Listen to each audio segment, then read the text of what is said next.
Hey everybody, welcome to the online session of Manu Law classes. My name is Brijesh and I am the English faculty at Manu Law classes. In today's slide, I would be discussing with you about the important topics of grammar which you have to have knowledge about.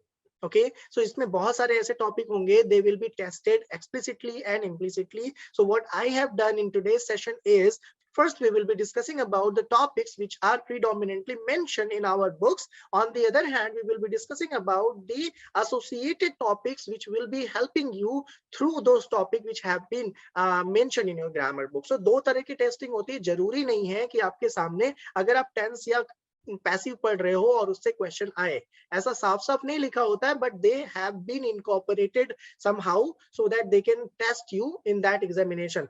For example, आपके सामने जब error detection का question आता है, it does not mention कि ये question जो है वो पैसिव वाइज या एक्टिव वाइज या कौन से पार्ट से लिया गया हो. It simply says that this question come from error detection, find the error and mark the correct option, है ना. सो to learn those topic, to be good at those kind of topic, you have to have knowledge about the topics which are mentioned in our books.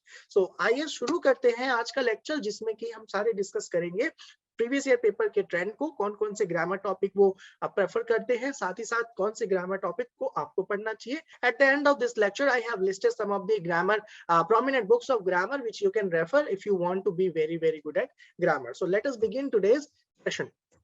Before we proceed any further, let me tell you the admissions for crash course 1-year program and 2-year programs are open. For more information on our courses, you can call us at 9971444054, and also you can visit our website, that is lawentrancindia.com, wherein you will find some demo lecture. You can also find the details of courses in that. If you're interested in buying our courses, you can refer to our website, and you can call us at 9971444054. Our representative will be more than happy to help you out there. You can ask all your query there, how you want to go about law. If you have no knowledge about law, you can ask us, you can call us and get complete information about law. So without delay, let us start today's session. So first of all, I would be discussing with you some topics which are in grammar book mentioned explicitly, जिस पे आपको command होना चाहिए. So the first topic in the list is the sentence. So sentence is the base of anything, right? जब आप कुछ बोलते हो, जब आपको कुछ लिखा होता है, that is written in the form of a sentence wherein a subject and predicates are available. So you need to know what is sentence. So first topic is sentence. तो आपको इसमें ज्यादा मेहनत करने की जरूरत नहीं है. Just read once and solve some exercises. You would have command over what are the sentences, क्योंकि ये sentence improvement में आपकी मदद करता है. Next is parts of speech. As you know that what parts of speech are. Speech basically जब भी कुछ हम बोलते हैं, that is called speech. And अगर speech हुआ है तो उसके कुछ parts होंगे. Let's say if I say I am teaching you. So here I is a subject, that is a pronoun. Am is a helping verb. Teaching is a verb and in present participle.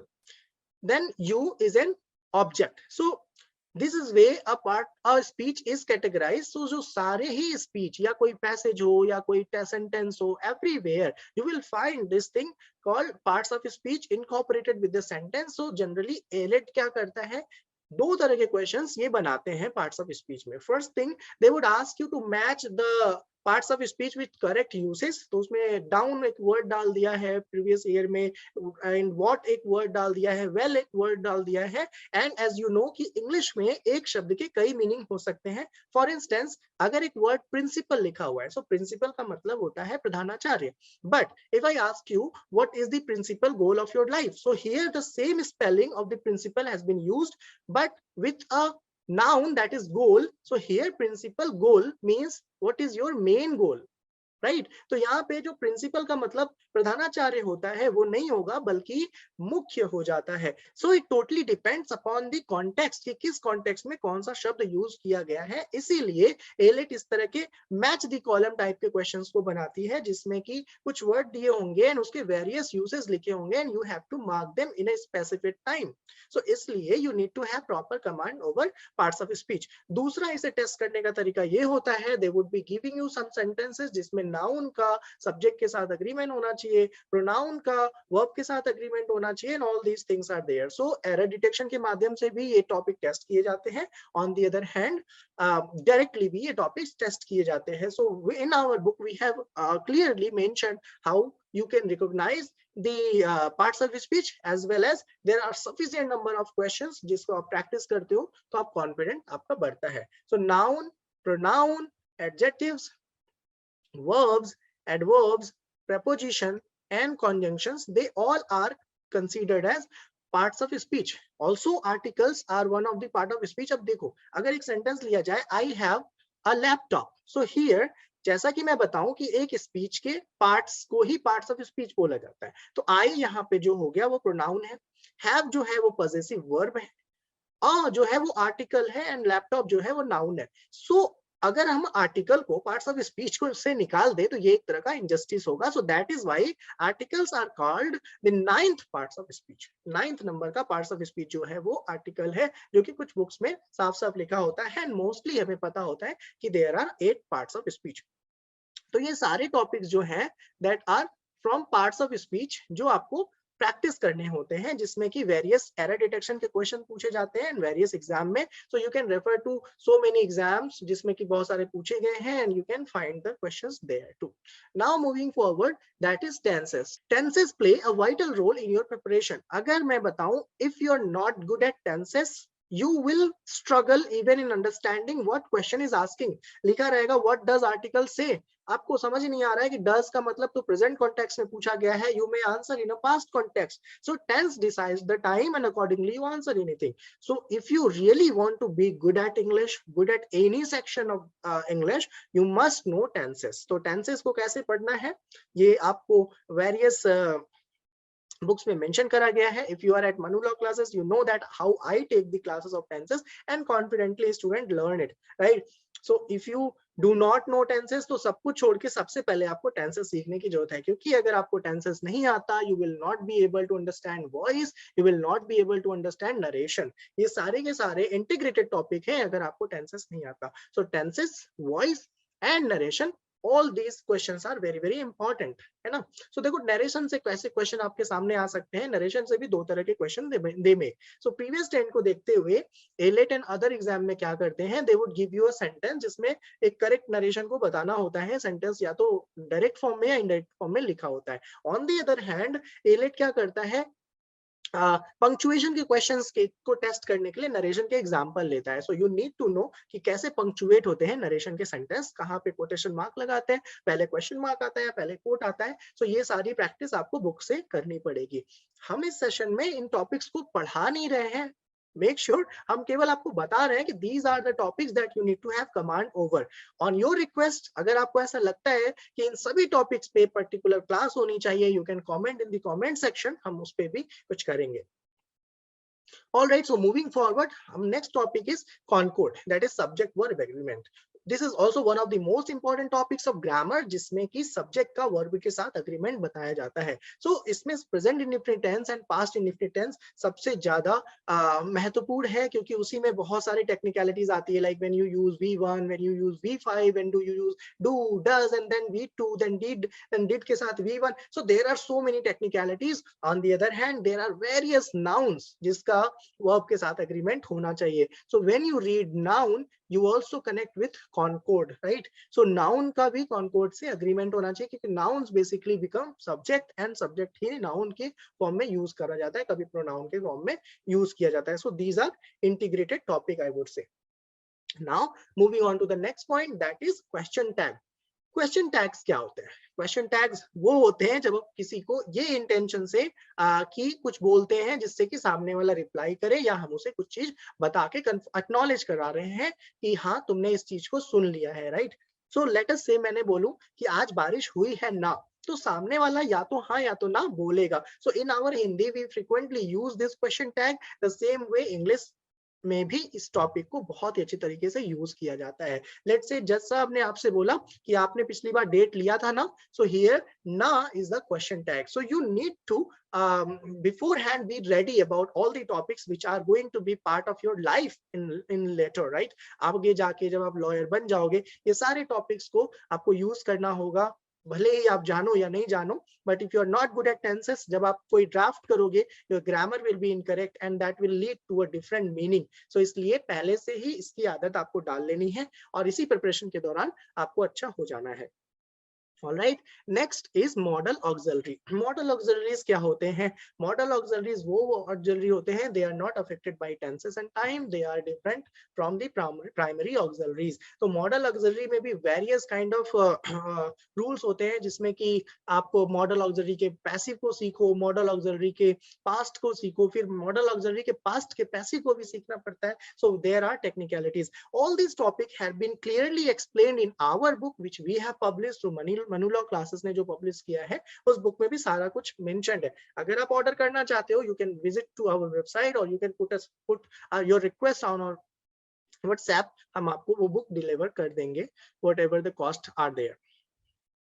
Alright, next topic is conditional sentence. Conditional sentences क्या होते हैं? Condition तो हमारे day to day life में बना ही होता है, ठीक है। जैसे कि आपने कभी भी बोला कि प्रोवाइडेड, आपने बोला एज लॉन्ग एज, आपने बोला as soon as, you said that you use the term if, you use the term when. ये सारे वर्ड जो हैं वो कंडीशन को पैदा करते हैं। So whenever there is condition, there are certain changes in the grammar. जरूरी नहीं है कि जो टेंसेस ने बताया वही वाले होते हैं। Whenever it comes to condition, so जो टेंस के रूल होते हैं वो भी थोड़ा शेक हो जाते हैं उस जगह पे। So make sure you should have good command over conditional sentences too. ये सारे टॉपिक मैंने साफ साफ इसलिए भी मेंशन किया है that if you are keen learner, you can directly put these topics on YouTube and you can also get your own lectures ready on this topic because everything is free in the time of YouTube, right? So you can make a proper use of these topics. सारे topics पे आप YouTube पर जाके lecture भी देख सकते हो, बहुत ही अच्छे अच्छे teachers बाहर में पढ़ाते हैं, ठीक है। बट मैं कहूंगा कितना भी वीडियोस देख लो, जब तक आप किसी कॉन्क्रीट किताब से, किसी अच्छे से प्रोमिनेंट बुक से चीजों को नहीं पढ़ते हो, तब तक वो आपको इनकलकेट नहीं होती है, क्योंकि वीडियो हम देखते हैं, भूलते हैं। ऑन द अदर हैंड, जब आप किसी बुक से टॉपिक को बहुत ही अच्छे से पढ़ते हो तो आपको चीजें याद हो जाती हैं, ठीक है। Next is punctuation. पंक्चुएशन में AILET and other law entrance exam में बहुत सारे क्वेश्चंस आते हैं, जिसमें कि you will be given a sentence and there will be 4 options which will be requiring to tell you that which one is the correct options out of the 4, right?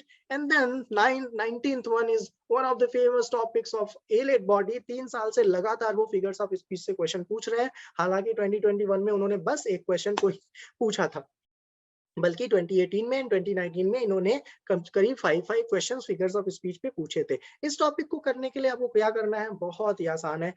ज्यादा से ज्यादा 25 फिगर्स ऑफ स्पीच को लीजिए, आप उसके definition को learn कर लीजिए एंड मेक श्योर कि आप इसके एग्जाम्पल को भी पढ़ते हो, क्योंकि देखो दीज सेंटेंसेस, ये जो फिगर ऑफ स्पीच के जो सेंटेंस होते हैं, बेसिकली ये ब्यूटीफाइंग वर्ड्स होते हैं जो कि किसी पोएट्री में लिखा होता है, नॉट इन जनरल सेंटेंसेस। तो पोएटिक सेंटेंस जैसे कि आपके शेक्सपियर हो गए, अच्छे अच्छे जो इंग्लिश राइटर है, उनके स्टेटमेंट को यूज किया जाता है। सो ये लोग भी क्या करते हैं एग्जाम में, दे choose some of the set English examples जो कि various books में आपको मिल जाती है। तो let's say you are reading a topic in figures of speech that is either metaphor or apostrophe or personification, तो उसके set examples होते हैं। तो सभी figures of speech पे 10-10 example को आप अच्छे से पढ़ लोगे। So when it comes to the examination, आप तुरंत मार्क कर सकते हो। with its definition को learn होना चाहिए। Let's say you are talking about oxymoron, so it talks about the two contradictory ideas and all। तो सभी figures of speech का आपको डेफिनेशन लर्न करना है with some examples. Alright, so these are some topics जो कि explicitly books में mention होते हैं, बट ये जरूरी नहीं है कि ये टॉपिक्स आपको डायरेक्टली टेस्ट करे एग्जाम में। तो हम आपके सामने अभी लाए हैं वो टॉपिक जो डायरेक्टली एग्जाम में टेस्ट होता है, इन्हीं टॉपिक्स को इंटीग्रेट करते हुए। Alright, so one of them is reading comprehension. आपको पता है reading comprehension can have variety in questions. They can, like अगर आपने सैंपल पेपर के लैट का देखा होगा 2022 में, they have incorporated questions based upon article, they have incorporated question based upon grammar, they have incorporated question based upon various words, है ना, जैसा कि ट्रेंड चला आ रहा है। So अगर आपके सामने there is a passage and 2 lines have been underlined, so they can ask you in a form of changing the sentences, improvement of the sentences, तो वो कुछ भी experiment कर सकते हैं पैसेज में, they have freedom। Alright, so reading comprehension को करने के लिए आपका vocab बहुत अच्छा होना चाहिए। At the same time you must know grammar rules, ताकि आप आराम से questions को कर सको। नेक्स्ट है आपका जो कि ग्रामर में टेस्ट टेस्ट किया जाता है, that is antonym. This can be a part of vocabulary too. So क्योंकि ये प्रीवियस ईयर का सेग्रीगेशन है, तो इसमें हर तरह के टॉपिक्स जो इंग्लिश सेक्शन में आते हैं वो मैंने मेंशन करे हुए हैं. सो चूंकि ये प्रीवियस ईयर क्वेश्चन के पेपर से सेग्रीगेशन किया हुआ है, तो इसमें सारी वैरायटी आपको मिलेगी, जिसमें कि आपको reading comprehension, grammar, vocab section सारे हैं, so that you can be benefited with this lecture, जिसमें आपको एक ही स्लाइड में सारा कुछ मिल जा रहा है. ये बाइफर्केशन है basically. So choose appropriate words में क्या है, आपको कुछ एनोलॉजी टाइप ऑफ क्वेश्चंस आ जाते हैं, जिसमें कि डिफरेंट वर्ड होंगे, उसमें से एक चुनना होगा. Odd one out also is the kind of same one. Cloze test में क्या होता है, this is as same as reading comprehension, but it is little different from that. Closed test में you have a passage of at least 5 to 6 line or maybe 10 lines. उसमें आपको blanks दिए होंगे that you may be asked to fill some vocab in that blanks or some grammar helping verbs. So दो तरह के होते हैं, या तो grammar filling हो सकती है या तो vocab filling हो सकती है. Next है आपका common error. Common error can have all these pronoun parts of speech rule or these tenses, indirect voice, concord, कुछ भी हो सकता है. So that is why this topic common error becomes very very important, जो कि आपके पूरे grammar को कवर कर लेता है. इसलिए जरूरी है कि आप कॉमन एरर के क्वेश्चंस को बहुत ज्यादा सॉल्व करें. साथ ही साथ फिगर्स ऑफ स्पीच जो मैंने अभी पहले ही एक्सप्लेन कर दिया है, और जो कि एक ट्रेंड में है कि क्वेश्चंस उससे आते हैं. Fill in the blanks can also have multiple topics incorporated with this. उसमें आपके टेंसेस के हेल्पिंग वर्ब भी पूछे जा सकते हैं, आपको वोकैब से क्वेश्चन पूछे जा सकते हैं, ग्रामर के रूल से भी क्वेश्चन पूछे जा सकते हैं फिल इन द ब्लैंक्स में. Alright, general grammar include also this common error too. So general grammar and common error both are kind of same kind of questions. So जिसमें आपको टेस्ट किया जा सकता है वेरियस टॉपिक जो भी हमने इस प्रीवियस स्लाइड में डिस्कस किया था, जिसमें question tag, auxiliary verb, conditional sentences, adverb, कोई भी टॉपिक पूछा जा सकता है. All right. So next is idiom and phrases. This is the part of vocabulary book, जिसे आपको लिस्ट रेडी मेड एक लिस्ट चाहिए होगा और उसे आप लर्न कर लो. उसके बाद आता है आपका improvement of sentences. This will have topics like voice, tenses, concord, जिसमें आपको सेंटेंस गलत भी लिखा हो सकता है, आपको उसे इम्प्रूव करना होता है. 12 is jumbled sentences. It is also one of the reading comprehension kind of thing. So अगर आप देखो तो reading comprehension में reading comprehension आता है, close test आता है, and jumbled sentence आता है. So when you take the part 3 book of Manu Law classes, you will find all this topic in that one book itself, क्योंकि एक ही book में सारी practice हो जाती है. Jumbled sentences basically वो होते हैं जिसमें कुछ sentences को para-jumble कर दिया गया होता है, and you have to form a correct meaningful passage out of it, जिसमें कि 2 सेंटेंस आपको दिए हो सकते हैं एंड 4 ऑप्शंस आपके सामने होगा. That will be in a jumble form, जिसे आपको एक प्रॉपर सेंस मेकिंग सेंटेंस में पैराग्राफ में बनाना पड़ता है.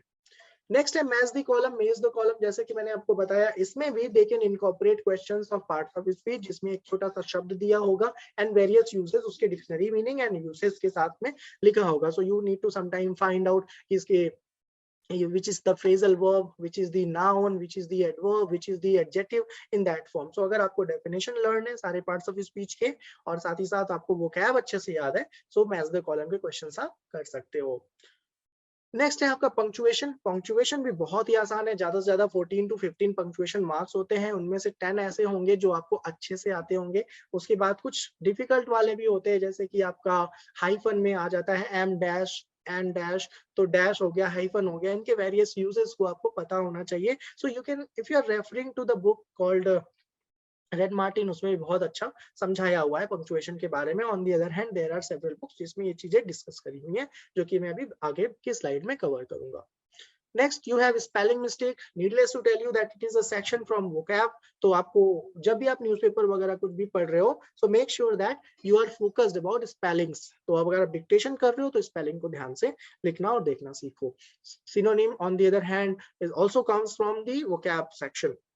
And the last topic is words and phrases of foreign origin.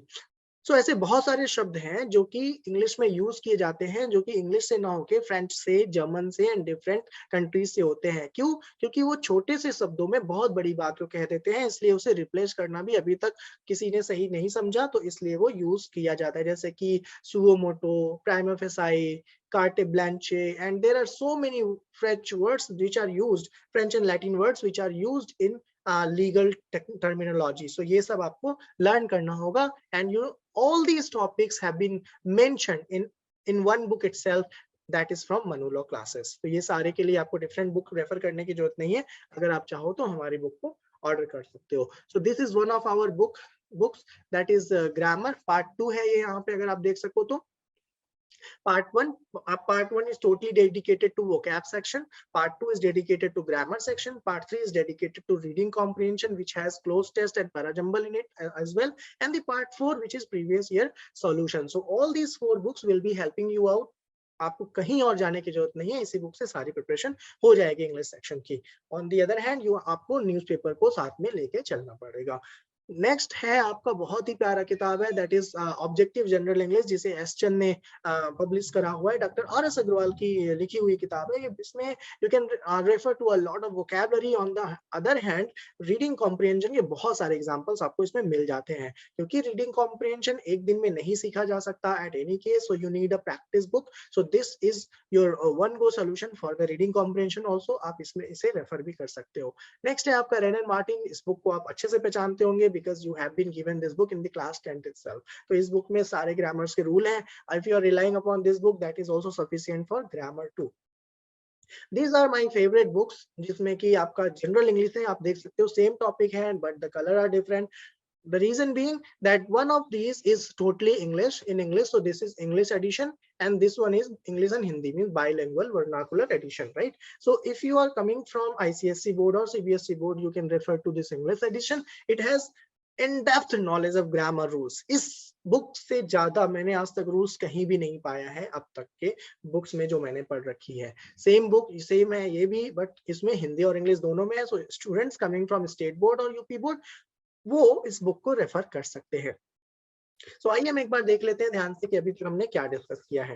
सबसे पहले हमने ये डिस्कस करा कि कौन कौन से टॉपिक्स हैं जो एक्सप्लिसिटली क्लियरली मेंशन होते हैं हमारे ग्रामर बुक्स में, जो हम पढ़ते चले आ रहे हैं और जिसपे हमें अच्छे से कमांड होना चाहिए. दूसरा हमने ये देखा कि वही ग्रामर बुक्स के टॉपिक्स जो हमें कैसे टेस्ट करते हैं एग्जाम में, that is the segregation and bifurcation of all these. तो ये वो टॉपिक्स हैं जो वेरियस वोकैब सेक्शन से, ग्रामर सेक्शन से एंड रीडिंग कॉम्प्रिहेंशन सेक्शन से टेस्ट किए जाते हैं. तो इन सब पे आपको अच्छे कमांड होने चाहिए. Then I help you understand कि कौन सी किताबें आप रेफर करो. If you are referring to Manu law classes के जो 4 इंग्लिश के सेट है, दैट इज सफिशिएंट. उसमें और भी बहुत सारी किताबें हमारे लॉ में भी सफिशिएंट है. So if you are just ordering our books, if you are far from taking admission or some hindrance are there for your preparation, तो आप केवल हमारे बुक से ही सारी प्रिपरेशन को कर सकते हो. ऑन दी अदर हैंड अगर आप मार्केट में रेफर करना चाहते हो, so you have these books which you can refer for your preparation. So देखो लास्ट में बस यही मैं कहूंगा कि ग्रामर सेक्शन कठिन नहीं है. It needs consistency. किसी भी रूल्स को याद करने के लिए when you are choosing law, तो आप समझ सकते हो आपको कितने ज्यादा रूल्स पढ़ने होंगे. आईपीसी में दुनिया भर के सेक्शंस हैं, सीआरपीसी, सीपीसी, उसके बाद आपके कॉन्स्टिट्यूशन ऑफ इंडिया में वैरायटीज ऑफ आर्टिकल्स हैं. वो सब कैसे याद करोगे अगर आपको थोड़े से ग्रामर रूल्स नहीं याद हो रहे हैं? तो ग्रामर रूल्स को याद करने का सबसे अच्छा तरीका है कि आप बार बार उसे प्रैक्टिस करो एग्जाम्पल के थ्रू. जितना आप प्रैक्टिस करते हो, जितने आप एग्जाम्पल लगाते हो, उतना ज्यादा आपका कॉन्फिडेंस डेवलप हो जाता है. The same applies to the further sections and articles. Remembering, जितना ज्यादा आप प्रैक्टिस करते हो, एमसीक्यू सॉल्व करते हो, चीजें आती हैं. So I hope I have helped you in this section a lot कि कैसे आप ग्रामर की तैयारी करेंगे. आप हमारे YouTube चैनल को फॉलो कर सकते हैं in the name of Manu law classes private limited, जिसमें हम रेगुलर अपडेट में वीडियो बनाते हैं and all our faculty makes video on that, so you can refer to the videos for latest update and for information as well. You can also follow us on Telegram, in which we provide you lots of passages. Every day we provide you a passage in which there will be some questions based upon passage, and at 5 p.m. we just publish the answers of those passages too. On Facebook and Instagram, you can follow us for latest updates on law. So all the best everybody. For any information on our queries, do not forget to call us at 9971 444 054. आपके सामने crash course open है, आप crash course में admission के लिए हमें phone कर सकते हैं. All right everybody, thank you so much for watching the video till the last. Stay tuned, stay happy. Thank you.